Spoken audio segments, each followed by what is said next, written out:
皆さんこんにちは、犬です。今回は竹刀の握り方。あ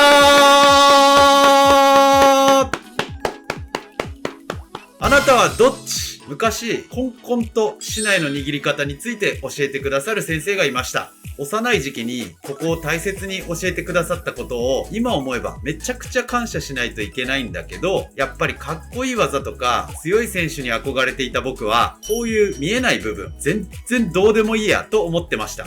貴重なお話もこっちからこっちに。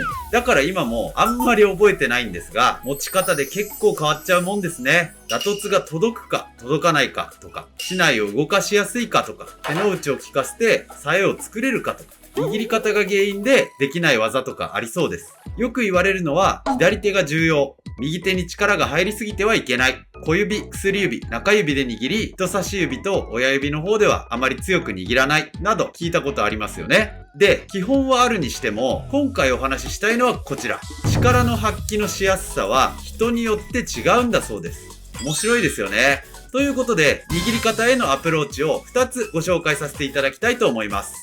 教わっている先生によっては、これが絶対正しいんだという方もいるかもしれませんね。きっとその先生もご自身の学んできたことからあなたを良くしたいという思いで教えてくださっているのでしょう。でも最初に言ったように人によってという部分もあるので、合わない人にとっては力がうまく伝わりにくい感覚があったり、うまく竹刀を操作できない感覚があったりすることもあるのではないでしょうか。先生の言うことを聞かないというわけではなく、参考にさせていただきつつ自分でいい形を探して工夫していくのがいいと思います。竹刀の握りに限らず自分で探したり試したり工夫したり、ここに楽しさが詰まってますからね。というわけで今回の目次、竹刀の握り方について犬が思うこと。1、握りって意識した方がいいの？ 2、犬が意識していること。3、あなたはどっち派？一緒にやってみて。2つのアプローチ紹介。握り方の工夫で竹刀を扱いやすく振りやすくなることがあったり、打突にキレが出たりすることもあるので試してみてください。では行ってみましょう。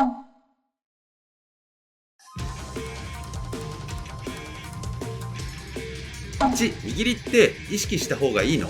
冒頭でお話ししたように、持って触れれば何だっていいと思っていましたが、結論、意識した方がいいと思います。そう考えるようになった理由をご説明します。考えるポイント1、剣道をするとき、竹刀に力を伝えることで打ったり守ったりします。その力は腕だけではなく、足や背中などからも竹刀に伝わっていきます。よく体重を乗せるなんて言いますよね。では、その竹刀と繋がっている部分です。竹刀に力が伝わりにくいと色々困りますので、うまく力が伝わりやすいように上手に接続しておいた方が良さそうです。考えるポイント2、さらに力がいっぱい伝わればいいというわけでもありません。ここに力が伝わってもダメなんですよね。ここに伝えないと。工夫したら良くなりそうじゃないですか？上手に小さい的に当てたり、狭い場所を通さないといけなかったり、大きく動かしたり小さく動かしたり、早く動かしたりゆっくり動かしたり、体は動かしながら竹刀は動かさなかったりなど、相手や状況によっていろんな動かし方ができた方が良さそうです。竹刀を自分の手のように思い通りの動きをさせるには、状況に合わせてちょうどいい力を伝えることができないといけません。だから力を伝えたい時に強く、弱く伝えたい時に弱く、これがしやすいような接続部分であるように、指や手のひらの形、つまり握り方が重要になってくるというわけです。あんまり考えたことないけど特に困ってないし、うまくいってるという方はそれでもいいと思います。ただ、剣道はどこか一つ良くなると全体がぐんと成長することってよくあるんですよね。今より少し良くなるかもと質を求める方など、人によっては激変することもあるかもしれません。握りを変えるのはそんなに体力を使わないし、複雑でもないのでコスパがいい気もします。2、犬が意識していること。1つ目、下から過ぎず上から過ぎず。まず下から握るような形。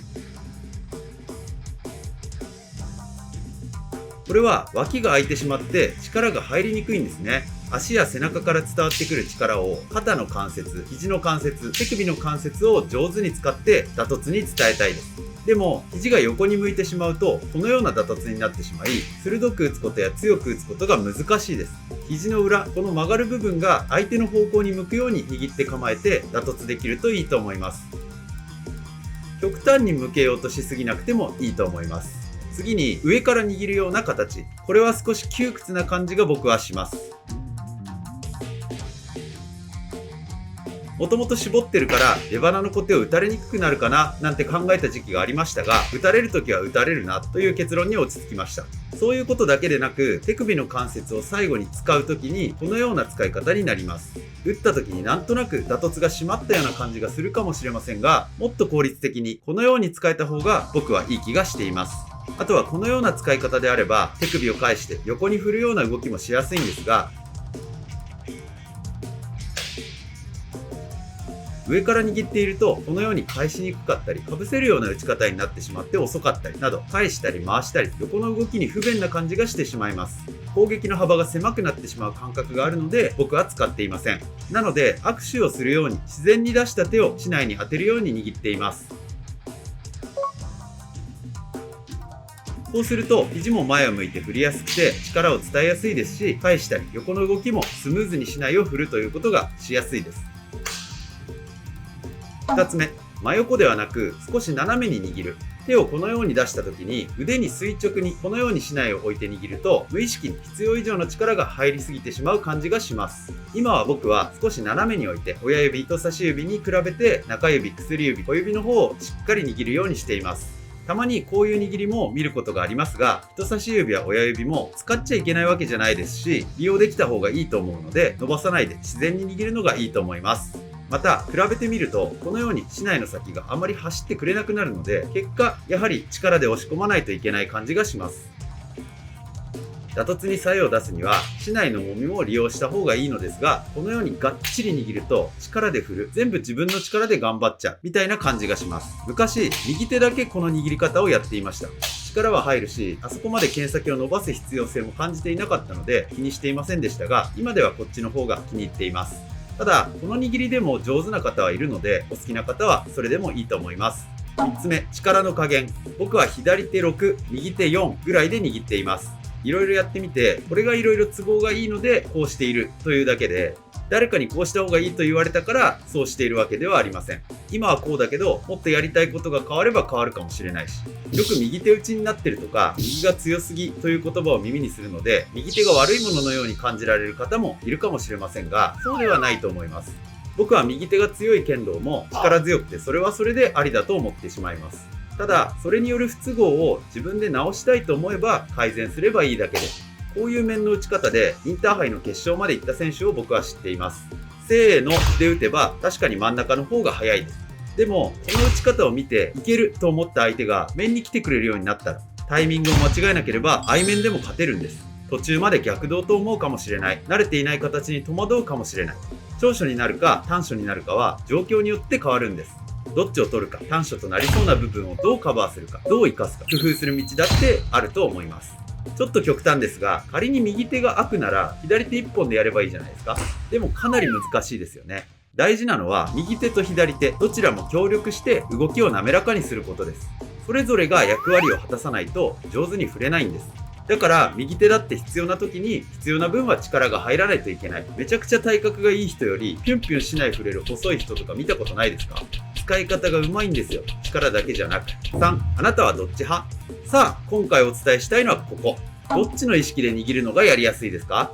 ウェイトトレーニングをしている時に知人から教えてもらったシャフトの持ち方をヒントに竹刀にも活かせるんじゃないかと考えました。あなたならどちらの方が力を発揮できる感覚があるか、ぜひ試してみてください。A、指を引っ掛けてから握っていく。普段握る位置にまず指から引っ掛けます。そのまま握りの形を作っていきます。右手に力が入ってお悩みの方はこの意識で軽く持つのが結構おすすめです。これが A パターン。B、手のひらを当ててから握り込む。普段握る位置に手のひらをグッと当てます。位置が決まったらそこから指を巻きつけていくように握り込みます。これが B パターン。その時教えてもらったのは確か A は体の前面の筋肉で力を発揮するのが優位な人に向いている握り方。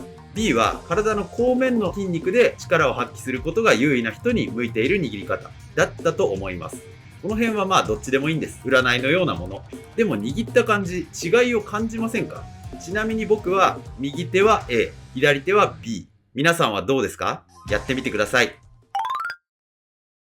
動画をご視聴いただきありがとうございます。お知らせをさせてください。インスタグラムと X のアカウントを開設いたしました。今後、この2つのアカウントでは主に動画投稿の予告、ライブ配信の連絡を行っていきます。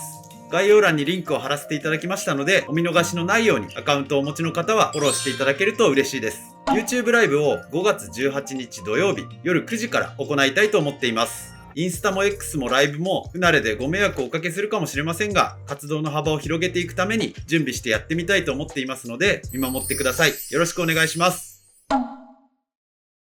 はい、いかがだったでしょうか。一つダメなところを指摘されたからといって全部がダメなんて思う必要はないと思います。あなたの持ち味や勝負どころを生かすために構えや足の幅、姿勢など工夫すればいいと思います。基本は必要です。でも基本的な動きをある程度習得した後に構えは絶対こうじゃないといけないっていうのが決まっていたら、その構えからしやすい動きしか選べなくなっちゃうから。みんな身長も体格も腕の長さもパワーもスピードも見え方も感じ方も考え方も違うんだから。成長していくにつれてだんだん枝分かれしていくのが自然ですよ。自分に合った形を探し求めていくのが僕はいいと思うし楽しいと思います。あんまり 100% ダメってないんですよね。これからも剣道を楽しんでいきましょう。それでは。